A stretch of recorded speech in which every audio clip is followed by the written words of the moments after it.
Naka-camera lens protector na ba lahat ng iPhone user dyan? Ikaw baka hindi pa.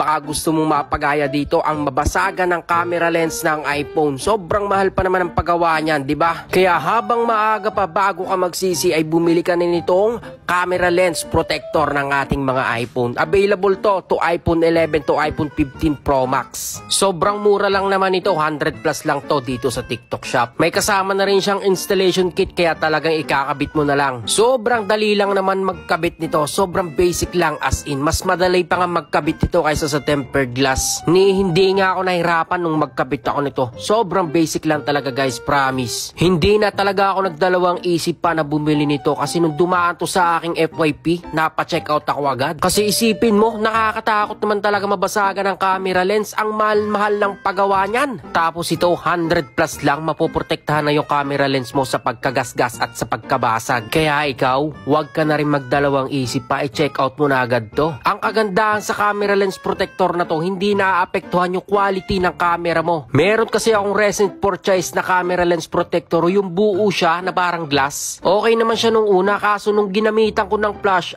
naaapektuhan yung quality ng camera ko kapag naka-flash tapos naka 0.5. Tingnan nyo naman to. Ito yun, no? Kaya naman agad ko na yung tinanggal at sakto nakita ko tong camera lens protector na to na kung saan hindi naapektuhan yung quality ng camera nito kahit pa naka-flash tapos naka 0.5. Tingnan niyo yan, no? Ang ganda pa rin, di ba? Kaya ikaw, kung gusto mo nito, ilalagay ko yung link nito sa may yellow basket at dun mo i-check out.